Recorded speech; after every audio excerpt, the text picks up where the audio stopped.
Hello, friends. We have a fun podcast for you today with Lissa Figgins. She has developed an incredible planner that is now out for sale. If you would like to purchase it, please go to my website at theunearthlife.com.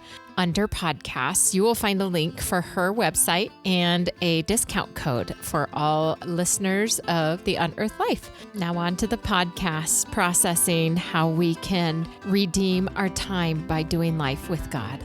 Well, welcome to another episode on The Unearthed Life. I am honored to have Lissa Figgins here with me. She has been life coaching, focusing on how we manage our time personally, professionally, and with God. She has a new book out that I'm excited to share, and we will talk about that. We'll get to the good part of that. But first, I would like us all to learn more about you, Lissa, who you are, and how you are seeing God's love in your life recently. Yeah, Melanie, thank you so much for the invitation to be on your podcast today. It was such a gift to see your request to say, yes, I would love to come and bless your audience and share with them what God has laid on me. And that is around how to redeem our time. So my name is Lissa Figgins. It's Melissa without the M-E because it's not about me. So I'm a wife. I've been married for almost 30 years. I'm a empty nest mom. So for those of you with littles or kids still under the roof, they do grow up and move out, and mine moved to opposite sides of the country. So I've got 3 that are spread out, but you know what? They're all walking with Jesus. They're all making great life decisions. It's such a gift this season of life. And I will be soon to be grandma in a couple of months. And so that's a new phase and excitement. So we've got 2 dogs that are filling the space here with us here on we live on what we call the Figgy farm. Now it's not technically a farm, but because we used to live in suburbia, our friends around there were like, oh my goodness, you're moving to the country and you're going to have property. It's like the Figgy farm. And then that name just stuck. So that's a good name. Yeah, it is a good name. I love like hanging out with women. I serve in women's ministry and lead that at our church and teaching Bible studies and just walking alongside women through difficult things in their lives. And I really love having this conversation around time because I struggled with it, like I always felt like I never had enough time. And I thought that the answer was just to do more and do it faster and do it harder. And that's the way to fit it all in. And I literally, I'll share my story in a minute, but just was exhausting myself. And I was also, running a business, running a household, running homeschool, running a ministry. My husband would deploy. He was in the military. So he would leave for up to a year at a time, multiple times back in those days. And it all depended on me. And guess what? Lissa just pulls up her bootstraps and she makes it happen. And I really just busy was what described me from head to toe. And it also described my business. I like to say I had a busyness, not a business. I was doing a lot of things that looked very businessy and that I thought were the right things and good things to do, but I wasn't seeing the results when I looked at my bank account. Like the ROI on my time was not very good. And I was literally missing out on so many things that mattered because I thought this is what a successful business owner does. And so now I call myself an time management strategist because I learned that time management is not the solution. I'm the host of the Redeem Her Time podcast. I am now the creator of the Redeem Her Time planner that you mentioned, which literally launched into the world yesterday as of recording this. And my mission is to help busy go-getter Christian women to shift everything about how they approach time. Because when you do that, you exponentially think about parable of the soils, 30, 60, 100-fold harvest. That's the kind of ROI that I think we as believers should be seeing from the way we're investing our time when we do it with God. That's kind of where that is. You asked me about feeling loved by God, right? Did you ask me that question? Yeah. Lately, it's just God's patience with us. Because I was just like the Israelites. I was like, yep, got God, check, run off and do everything else. Literally, I was the stiff-necked, not listening, saying all the right Christian things. I mean, it wasn't like I was going the complete opposite direction in what I was doing, but I was acting like it all depended on me. And so when I knew you were going to ask this question, I was thinking about how am I feeling loved by the Lord? And I think it's just in the time that I feel like I long for and I linger over my time with him in the morning. But back in the day, I used to approach it more as like the checkbox, right? It was more the duty. And it wasn't like that there was no desire, but it was very much time with Jesus, check the box, move on to the next thing. Jesus stayed on the couch. I'll see you tomorrow, right? Like, Yeah. it's very much how it felt. But whereas like now, I'm not in a rush to jump into my day. Whereas before, if I had stuff going on, okay, sorry, Jesus, maybe only have 5 minutes today, or maybe we don't have any time at all. Now it's like yesterday morning, I woke up on launch day. I didn't even care what was on my computer. I actually opened the website early, so I knew orders had come in.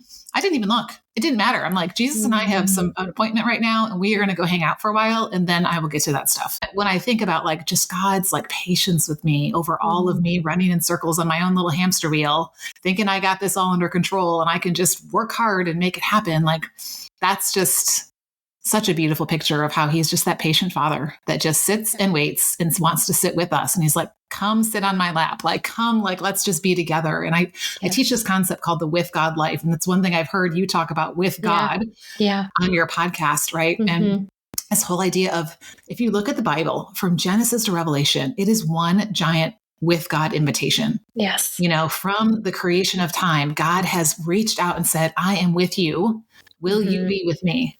And all the way until Revelation, it's this story of God reaching out and man either saying, no, thank you, or saying yes, but then going the other way, or saying yes and actually like abiding and, you know, connecting and all of that with him. And a couple of years ago, I read through the whole Bible looking for the word with and any evidence of that God's invitation or man's response, and just what the difference was when they said yes or said no. And so it's anyway, so all of that kind of to say, like, when I look back at just the growth over the last 10 years of my life with the Lord, it's just phenomenal. And I'm so thankful for his patience and his loving care for me.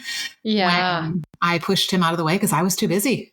So where in that process of your story, I'd love to hear, is that you got to this place where you're like, I need to learn how to use my time, but I also want to teach others and to help them follow God in a prioritized way of how sacrificially use our time, but also honoring God with our time. And I know that we've talked about that before, but I would just love your kind of background and where it's come from the start to now. Yeah. Well, he always takes us on a journey. And oftentimes it's from all the ways we did it that, you know, we failed, that he's able to redeem and make it into something that can actually, be a blessing to other people. So I mean, you heard all the roles that I was playing, right? I didn't have time to not have time. And so I just would just push through. And again, I was often by myself making all these things happen, whether it was as a leader or, you know, with my husband deployed, or, you know, running a business or a ministry or homeschool. And so I've always been a doer. I've always been a, like, you don't have to tell me twice. And if I said I was going to do it, I do it, and I don't put it off, and I don't make excuses. And I mean, you know, so those could be good things to a point, except when they're not. Right.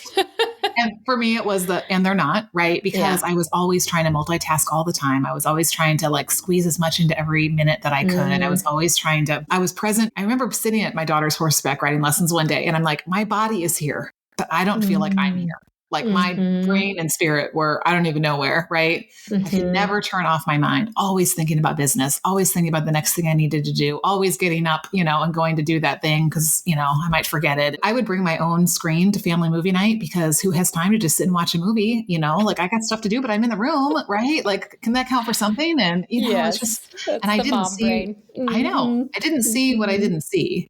And I was really, I was trying to maximize the minutes, but I was missing the moments. Right. And I was ignoring the guilt. Yeah. It started with guilt of like, I shouldn't be always working. I shouldn't be like always in my office. I shouldn't be, and shoulda, woulda, couldas never leave us anywhere good. But I ignored it, right? Like if I was working my business, I should be with my family. I should be a better wife. I should be a better ministry leader or friend or, you know, fill in the blank. And then when I was with them, I should be working my business. I still have to get this done and this done and this done. Right. So it was just this tug of war. But then my body started like showing me signs next. Once I pushed past the guilt, like I don't got time for that. knot in the stomach, a lot of tension across like my shoulders and my neck. And then I realized I had this feeling of a ball in my throat. And of course, at first I completely ignored it because who has time to deal with that, right? I'm sure I just need to chew my food better or drink more water. And so of course that didn't work. And so I ignored it again because I didn't have time to go look into this. I don't know. And so finally one day I remember realizing like, this has been over a year. And then I started to get concerned because I was like, maybe there's something growing in there and that's going to cost me a lot of time. I had better get myself to a doctor and at least take a look, right? So I promised my best friends I would go get it checked out. He tried medication. He tried different dietary and lifestyle things. At the time, I was a health coach. I've been coaching for over 10 years and started in health coaching. I'm like, first of all, it was funny trying to explain to a doctor what a health coach is. He had never heard of that before. Oh. And I'm like, I help people make healthy choices. Like, I know I'm healthy. I'm fine. This stuff isn't going to work, right? So of course it didn't. And then he's like, well, let's do a scope. Let's put a camera in there and let's look. And so I remember going to his office for that follow-up appointment and sitting down, and he looks at me and he's like, Lissa, there is not a ball in your throat. And I'm like, oh, good. Right. And he's like, but what you have is hystericus globus. And then he just sat there like I was supposed to know what that was. First of all, that's a very odd term and I'd never heard of it before. And so I'm like, what is hystericus globus? So he explains to me, globus, like a globe, you have the sensation of a ball in your throat, and hystericus. And he literally went like this and started swirling his finger next to his head, like you're crazy.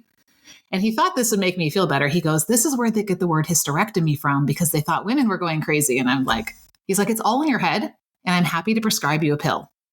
Now, I am not against medication for mental health things or anxiety or things like that at all. But I knew in that moment, this is when God got my attention, that was not going to fix the problem. It wasn't just a problem in my throat. It wasn't, he's like, you just have anxiety around all these things you're doing. And I knew that just trying to get my calendar in order again, like I always did, wasn't going to fix the problem either because it never stayed there very long. And I still felt the same even when it was, I was still always doing. It was really a heart issue. And it was a few weeks after that my dad sent me a book from Amazon with a nice little note that said, I hope I didn't just offend you. And the book was called The Ruthless Elimination of Hurry by a pastor named John. Oh, yeah. And I've heard of it. That book is, yes. And I learned that my busyness was not a disordered calendar or to-do list. It was a disordered heart. My heart was chasing after my value being in all my doing. My heart was chasing after all these things that I thought would make me a good fill in the blank. My heart was chasing after, all the things that, made me feel like I was significant and adding value and, being the good Christian, doing all the things that I should and all of that. And it was really chasing after my not enoughness. And my time was not enough. I wasn't doing enough and I wasn't enough. It was like this slippery slope that like once you start going, it just, and that's when God finally got my attention. I wish I could say everything changed in an instant. It didn't, but it changed in that moment. And I started learning to slow down my heart and unhurry it.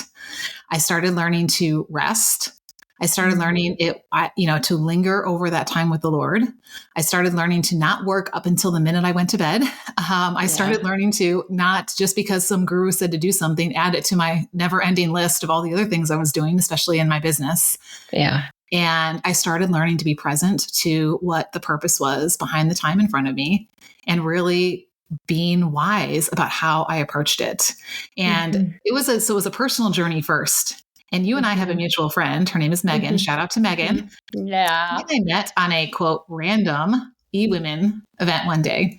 And when she said what she did, and I found out she was a believer, my eyes like lit up and she saw it. And, we kind of crossed eyes across the little Zoom room or whatever. We connected the next week. And it was in that conversation and then what God was doing in my heart that week that Redeem Her Time was born. And I was sitting at church that Sunday and our pastor was preaching from Ephesians. And all of a sudden I was like, Ephesians 5, redeeming the time. This is what it's all about. And it was born in the back of my bulletin. And I love Ephesians 5, 15 through 16 says, look carefully how you live, not as unwise, but as wise, redeeming the time. And I love this version because these are difficult days. And what I discovered as I started pouring into it was look carefully means there's intention, right? Most people are not looking carefully, right? You tell your kid, look carefully before you cross the street, right? Because otherwise they're just going to, most people are living by default, not by design. They're not looking carefully, right? That second part then is not as unwise, but as wise. So after there's intention of paying attention, now I have choices. I can go this direction, which is like spending my time or wasting it and not really getting anything from it. Or I can go towards investing it, which is actually going to produce some kind of result that's beneficial, right? And then the last part, redeeming the time, literally means to make the most of every opportunity, not in the world's way of you have to, cram more into every minute, but like, what is the purpose behind the time in front of me? How do I show up as what I call a CEO, a Christ-empowered operator of the life and business that we've been given? And how do I take this gift of time that God has given me and invest it in the context of the life, business, ministry, right, that I'm in to produce fruit that's ultimately going to build his kingdom. Like that's why we have time. It's not just for our own comfort or our own pleasure or us to feel good about ourselves or to get through another day or, check another box. Like it's a gift from God every single day. And we don't own it, but we get invited to steward it. Yeah.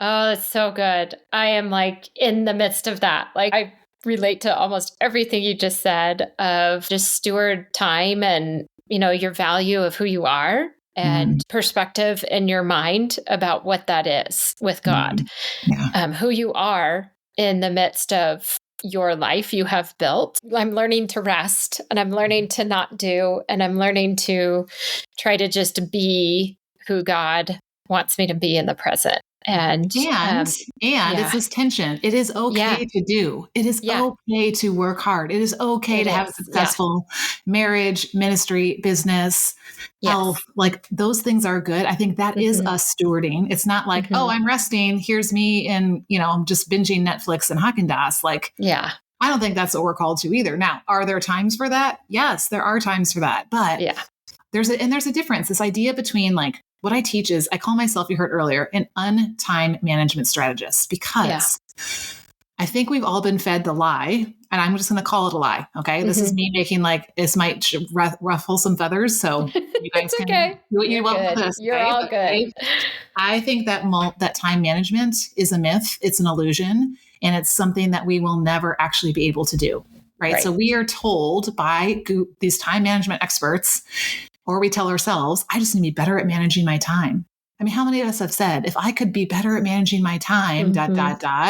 Okay, maybe it worked for like 30 seconds, or maybe if you're lucky for like a day or a week. But, to manage literally means to keep contained and to keep control over. So think about a manager at like a fast food restaurant. If you watch them, they are not sitting still. They are like all day long playing whack-a-mole, trying to get everybody back in line and make everything go right back the way that it's supposed to be. And I think that is a very true example of how most of us, especially women who are trying to manage all these things, what our life looks like. We are literally playing a game of whack-a-mole all day long that we will never win. Right? Because even if you did happen to get everything lined up exactly as you wanted it to, guess what? It's not going to last very long, because something is going to inevitably come up, which does not mean we throw up our hands and say, well, then why bother trying?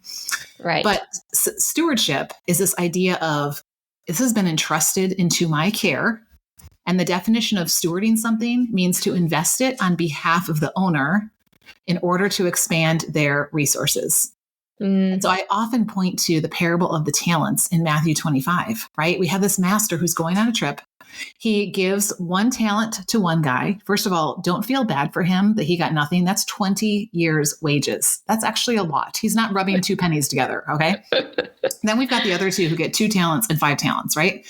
We don't hear the master say what to do with it, but we can tell based on his response when he comes back what he meant. So the guy that got 1, he even says, I was afraid. I didn't want it to get away. So I went and buried it. I managed it. I kept it contained. I kept it from, and what the master say, like, what, that's not why I gave it to you. You could have at least invested it in the bank and made some interest, right? Like the point of it wasn't just for you to be comfortable and keep it in a box. And the other 2, they received this. They understood it wasn't theirs. They, instead of burying it in the ground, we don't know what they do, but they had to have invested it in some way, because they got double the ROI.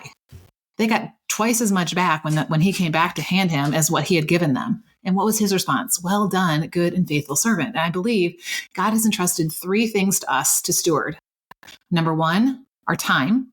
Mm-hmm. Number 2, our treasure, which would be our money and resources. Mm-hmm. Number 3, our talents. Those things, those missions, the things that we're good at, that's often going to relate to how we're serving in a business or a ministry or passion projects or things like that, right? Those have not been entrusted to us to just keep to ourselves or to go hide in a box, right? And never let see the light of day. Like, I believe God has given us those 3 things to build his kingdom. And so when we have that kind of a perspective on our time, there is a responsibility in that, I am responsible to, God for this, but not in a fear way. It's in a faith way, and that makes such a difference. Yeah. That's why I say time management, because I think managing time, literally, if you look at this, right, if I'm managing with my hands like this, and I'm trying to keep everything under control, I'm literally putting a lid on what my results are. But when I start going open-handed like this, going up, right, there is no ceiling here. Right. Yeah. And God is the God of, exceedingly abundantly beyond what we can ask or imagine, Ephesians 3. Right. So, with God, there's always an abundant ROI. But am I acting out of fear and it's all on me? Or am I trusting in faith and investing it with him? Oh my gosh, you just said so many good things. My recent and overall motto of every day's a new day. That's wake up. Yesterday's yesterday, learn, experience, change what you can, right? But to know that what you've got in your day, but also it could change depending on circumstances, honor that time in your day. It's, as moms, you have a plan. You have to manage your life, your family, your circumstances, and things will change and you have to manage that. But that's the thing is from the moment you wake up is you are managing your day with God. It's not I'm going to do this and then God can meet me later. It's not I got this. It's, okay, God, I'm in this right now with you. What does this look like? And constantly I call it conversational prayer in my head with the Spirit of, this is how I'm feeling right now. Are you leading me? What, emotions, headspace, physical, everything as you get affected during your day or whatever your plan is and approaching. It is a time of the day, but it's you're living purposefully in your day with God in your time. And wherever God leads you in your day is your purposeful time. That's how I kind of see this is it is purposeful by what God has planned for you that day. And I love that you use that word purposeful, because I think so often, again, we go after the other P word, productivity. Yeah. We make our day about what I'm producing or accomplishing or completing or checking off the box. I remember at one point just being like, I feel like no box is getting checked, but I am literally working all day long. And it was so frustrating. And I've actually coined a term called purposivity. So instead of productivity, we're focusing on purposivity, right? Okay. And there's because there's a purpose behind what I'm doing, not just doing things to check the box or feel good about the fact that I got something done. Yes. It's like, what's the purpose? And here's where I teach women to shift the question they ask around their time. Because so often I think we run around, we look at the watch on our wrist or the clock on our phone or on our computer or the wall, and we ask this question: what is it? What time is it? And we're like, usually, what time is it? Right. Time got away from me. That took longer than I thought. Oh my gosh, I scrolled for how long? Or, fill in the blank. We're behind, right? And so what do we do? We're like running to catch up. And it's very much like, what do I need to accomplish? How can I, be productive to make up for this lack that I now feel? But when we shift the questions just slightly, and I love this shift because there's almost imperceptible difference, but it makes all the difference. So from what time is it to what is it time for? That question slows you down to 2 things. Number 1, I do have time, because I think we run around all day telling ourselves, I don't have time. I'm behind. If I had time, when I have time, if only I have time. After the holidays, I'll have time. Fill in the blank. We are thinking that time is this limited resource all day long. And it's not true. You even said, God gives us 24 hours every single day. I can't borrow from yesterday. Like, okay, I didn't need 2 hours today, so I'm going to borrow those from, and I can't say tomorrow, I promise not to use those 3 hours. Can I have them today? Like, nope, 24 hours every day. right? So it presupposes we do have time, and it presupposes there is a purpose behind the time that is in front of us. And that is going to help us to avoid what I think is the number one mistake we try to do to make up for this lack of time we feel. You know what that is? Multitasking. Yes. How many of us are guilty of like, cooking dinner and helping the kid with homework and texting the client and responding to her husband's question? And true story, I was doing all those things at once and the pot boiled over. My daughter's melting down at the kitchen table. I misspell my text to my client and says, who knows what? And I just said yes to my husband. I don't know what I just committed to. Nobody and nothing gets enough of us to make a difference when we are multitasking. It is not your superpower. It is your kryptonite because it weakens your focus. Yeah. And then scientific studies have actually shown it makes tasks take up to 50% longer and you make 40% more mistakes. Oh, I could believe that. If you didn't feel like you had time, you're certainly not going to do time and a half. I mean, like, let's be honest, right? Like, if I don't have time for in the first place, I'm certainly not going to go and do this again. Yeah. Yeah. So when you can get to purposivity and saying, what is it time for? That one question, believing I have time. That's the first belief. Second one, that I'm called to steward it, not manage it. And the third one is, what is it time for? Not just what time is it? Now it really starts shifting your perspective. And now you can approach something like a planner with a whole different perspective than I have to try to manage my time and try to fit everything into these little tiny boxes, Lord help me. Yeah. I did a day retreat the other day and they were encouraging us to rest. And that's always been a hard concept for me. Like, cause I'm a doer. I've got my plan in my head. I am resting. This is resting. I can rest. Similar story to you of like feeling it in my body. Like, I was told the same thing from doctors, like there's nothing wrong with you and you're in pain. I'm in pain, but there's nothing that I can tell you that there's wrong with you, but my body knows. I mean, just even, this was a couple of days ago. They're like, so what if you lived a life of rest? And I was like, what? Like, that's not reality, right? Yeah, I kind of laughed inside of myself and I was like, what? What is that? You hear it and then, but I had time finally. What would that look like? And what for me that looks like, and I think for many of us, is the letting go of the accomplishing, letting go of the expectations, letting go of I have to's, and developing the shoulda, woulda, couldas that I shoulda, woulda, coulda.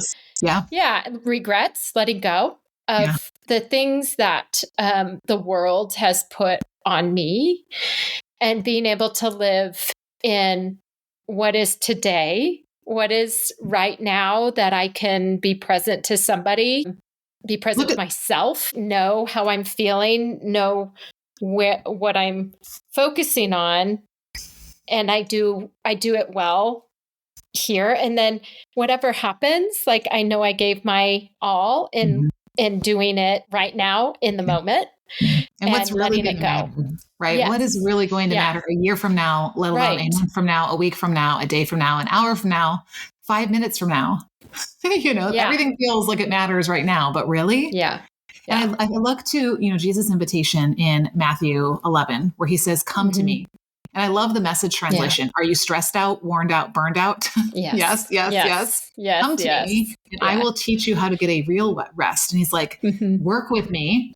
Work with me does not sound restful. Like, it doesn't sound like he's handing you like a mattress. He's handing you a way to work, right? Work with me, walk with me, work with me, be with me. And let me show you how to carry life is essentially what he's saying. And you look at Jesus' life.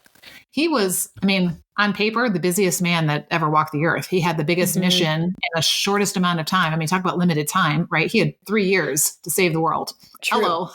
Talk about pressure, expectations, obligations, and he had a lot of people that were against him and that, just wanted to see the miracles and, but he was never in a hurry. He always took time to be with his Father.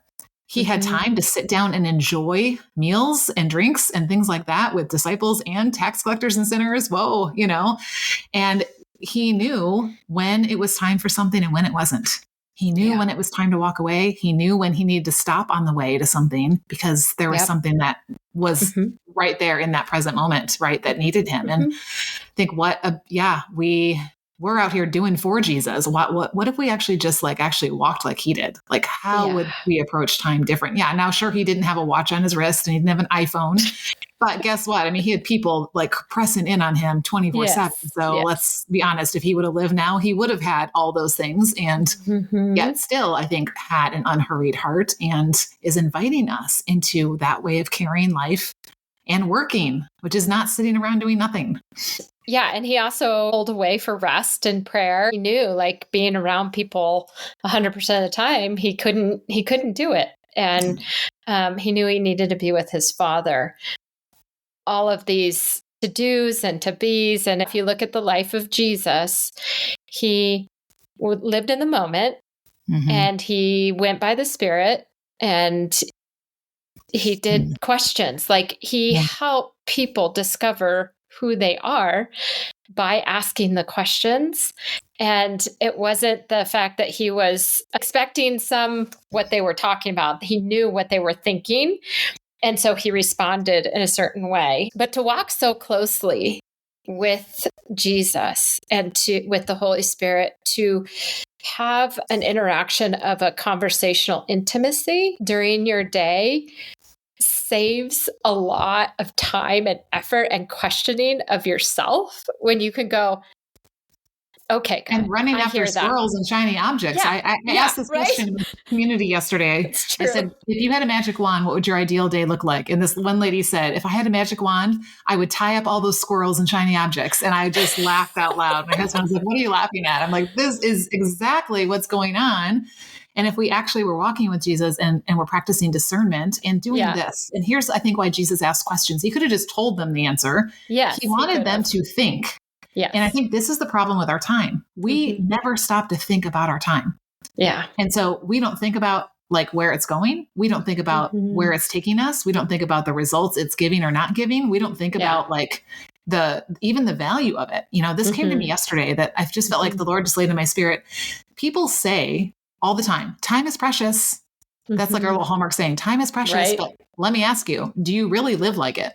Do you really give it such value that like, I am really thoughtfully, intentionally investing this in certain places and not in others? I mean, within arm's reach is probably a device for every single person listening right now. And you're probably listening on this device, right? Not a bad thing. I'm not against phones. I think I do a lot of good things with this, but the average person spends 4 hours and 37 minutes a day on their phone. That's average.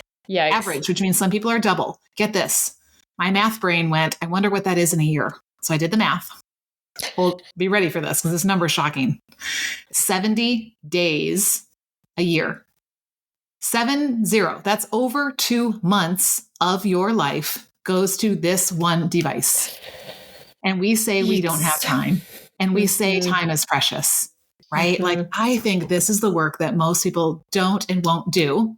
And that is to pause, to look carefully, right? Go back to Ephesians 5, look carefully. I'm going to think, I'm going to notice, where's my time going? What's the ROI on it, right?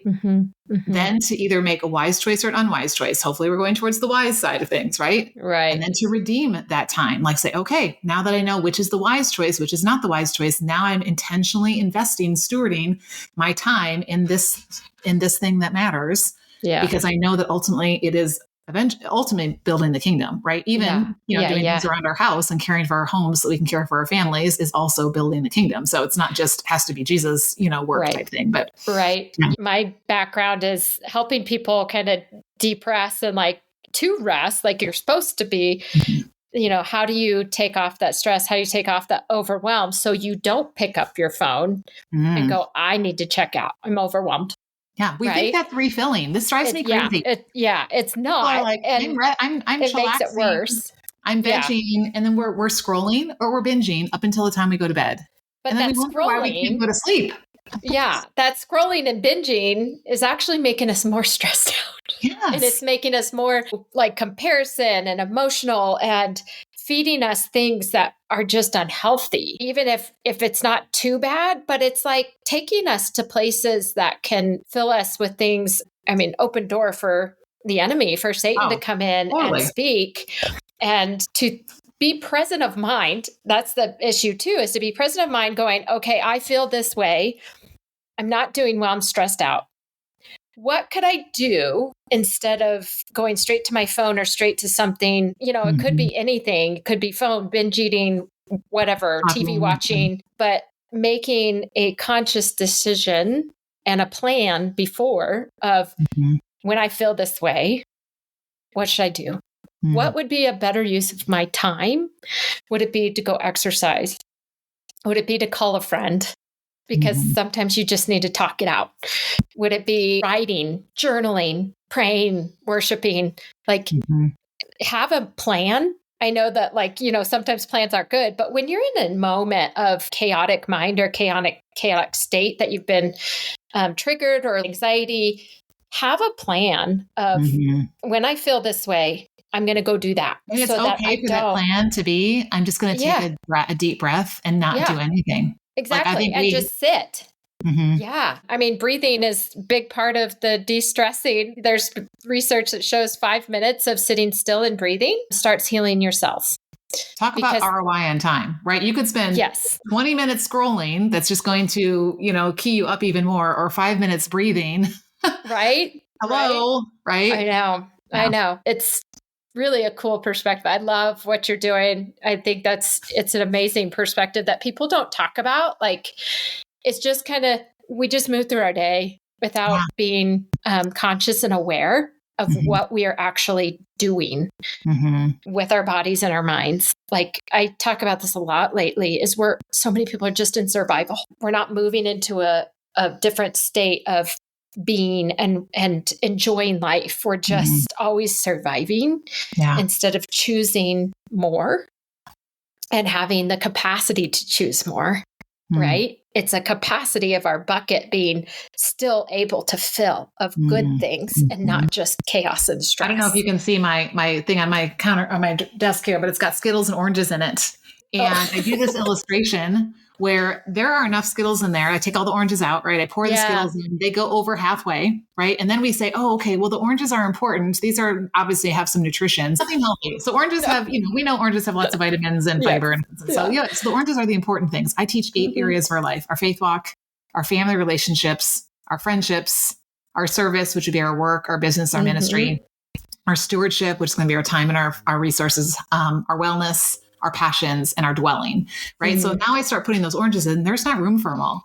But it was so interesting is if I pour all of them out, believe me, this is actually so true. I have videos of this.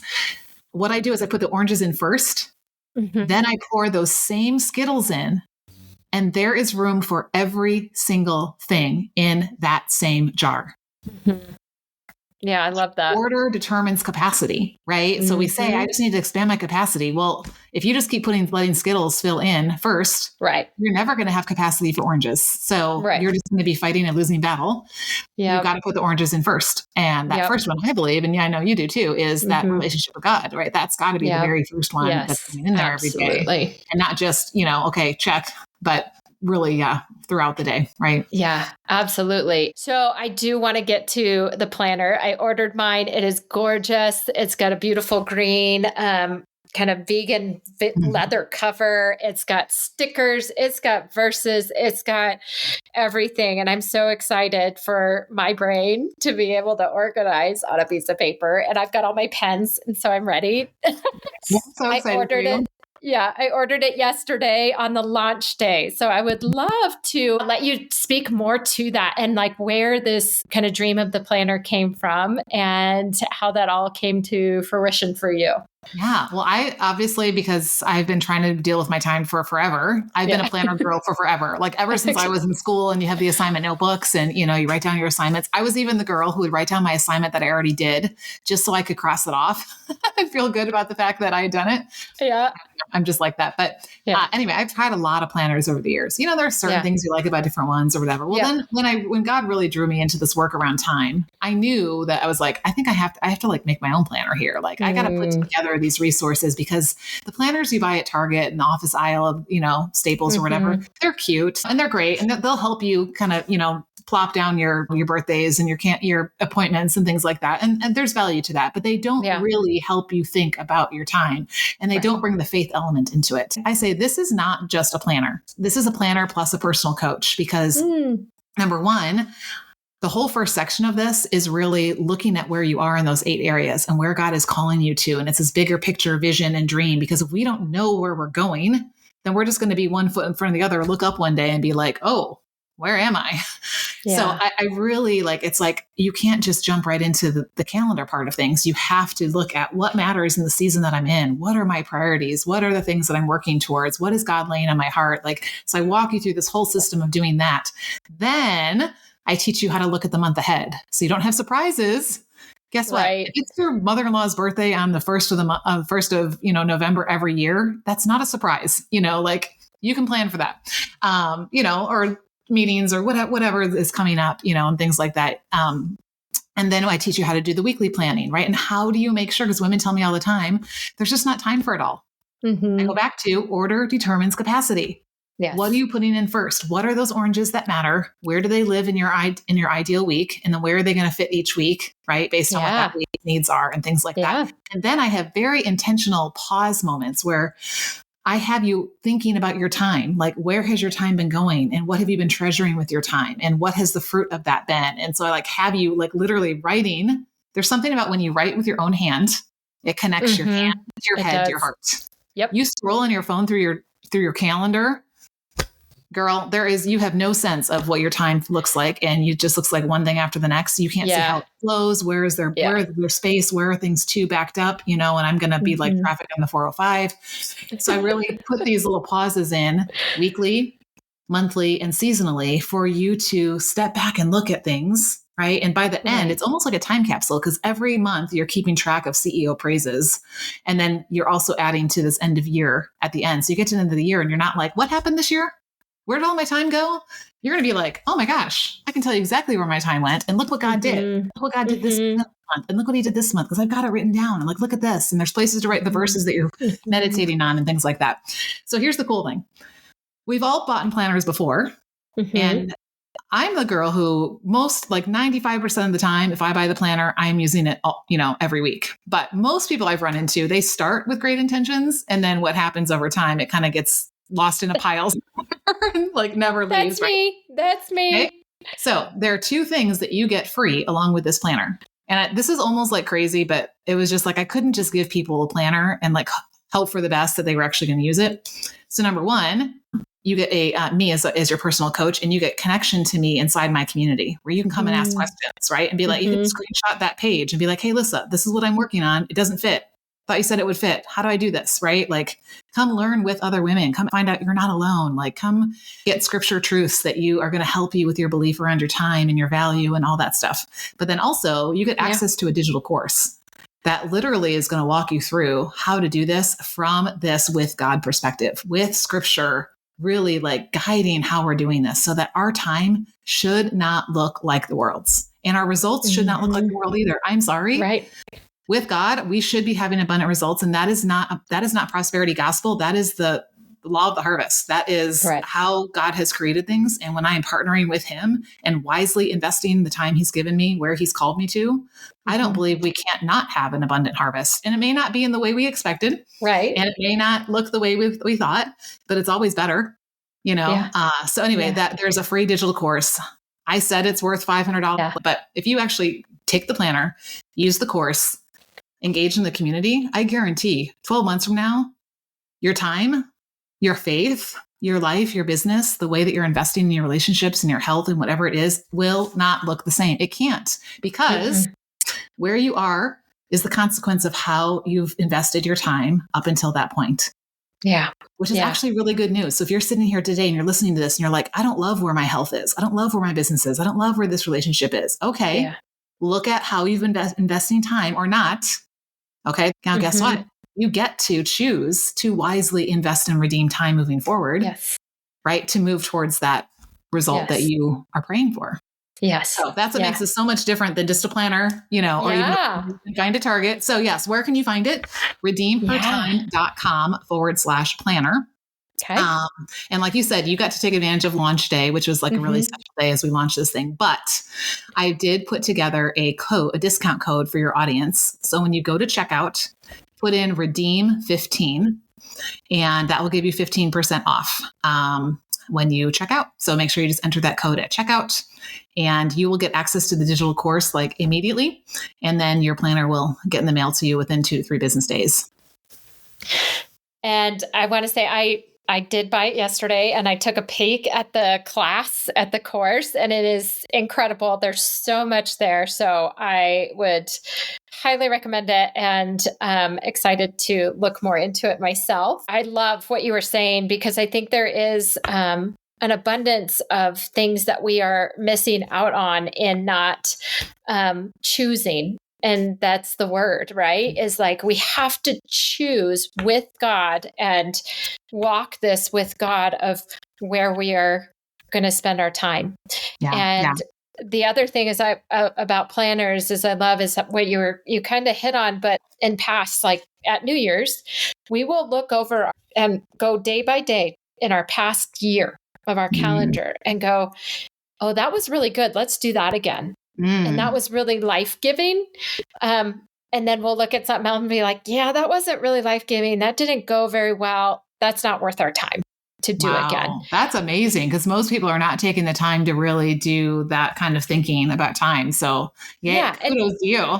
Thanks. I mean, that could go with relationships. That could go with hobbies. That could go with anything. It's really mindful of, is that really bringing joy? Is that really bringing goodness? And is that really where God is leading me to change me and to serve others well in a place where I become more with Him? And that it could be really small rewards, but it's like that 1% change. I mean, every day, it adds up. Over time, it is over 100%, and it will change you if you just start that 1% every day. And change, something small becomes abundant. And I don't think God's asking us to do great, magical, amazing things and to be okay with that as well. Is that the small things are still really important to Him and He will move in those small things and in the big things. And it's being able to be open to Him and where He wants us to go with Him in using our time and choosing, right? So, oh my gosh, what a great conversation. I'm so excited that you came today and we got to be together. Yes, please go to Redeem Her Time and use that Redeem 15 to buy the planner. Get it for your 2025. Here's the thing. It's undated.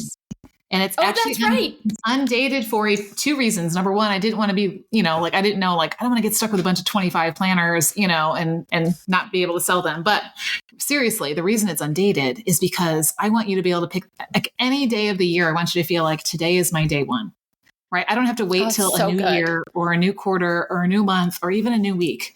God has given me time today and I'm picking this up and it's starting today. And so I want people to be like, okay. And so whether you find this, in November or December, or it's February or June, you're not behind, you haven't missed anything, your time is worth investing in and you have time. This is the way to make it tangible. How many of us say time is always running away from me? Time's always running through my fingers. Time, it's this elusive thing I can't really get my hands on. Yes, you can right here. Right. Put your hands on something like this and start writing in it. And you are going to have this new connection with the way you approach time. That's awesome. Because do you know what I do with my planners? I scratch out the days. Oh, because I'm on the wrong day. And so I just cross that's funny. I cross off the date and write what day it is. I love that it's not dated because I'm kind of an every other day. I have a list and it takes me sometimes 2 days. I give myself grace and being guided by an incredible instructor like you. And so I'm excited. But thank you, Lissa, for being here, for your wisdom, for your heart in this area, for explaining it so well. I think it's something we can all learn from, just take our little nuggets of what can we change. And in 6 months, we could be totally different and better if we do choose and be present to our changes of our time. So I'd say one thing. The Lord just dropped this in my spirit. And I was like, I bet there's someone listening who's going to be like, yeah, but Melanie and Lissa, I'm not a planner girl. Right? Like how I've heard people say this, right? Yes. And here's what here's just what God put on my spirit. This is not any judgment or whatever, right? No, but you're good. One, not having a plan is your plan. And my question would be, how's that working? Do you get to the end of a day, a week, a month, a year, and say, wow, look at all the fruit of the way that I've invested my time and look at how it is growing me in the directions that God is calling me to? Probably not, right? So I would encourage even those of you who would say, I'm not a planner girl. I don't do planners. Yeah. So yeah, I just wanted to say that in case anyone's listening is like, okay, great, but I don't do planners. So, and take the idea of what you pre-learned about a planner. This isn't like a planner of your to-dos. This is a planner of goals and there's no to-do list section here on purpose. Yeah. Awesome. Because it isn't about doing. It isn't about achieving. It's about walking a life that you feel is glorifying and bringing joy and goodness to your life with God. Yeah. Take off the expectations. I mean, even if you just put a goal on one page and see in 6 months, like write down just your daily, what you do. Did you get any closer to that goal at 6 months? Are you the person that you wrote down on day one, 6 months later? Are you that person you wanted to become a little bit more? And so don't think of it as this regular to-do planner. Think about it as a life learner, maybe just being able to learn who you are, because you can always reflect on, I don't have a memory 6 months ago. And it's great to be like, oh, I wrote that down. Oh, I remember that. It's good to remember. It's good to remember those things and to remind yourself who you want to become and what are those small steps you're doing to become that person. So thank you. I'm excited for everyone to experience this and the fact that God put it on your heart and that it's a gift for the rest of us. I am so blessed. So thank you. Well, thank you for the opportunity to get to share this. And I pray that this produces a lot of fruit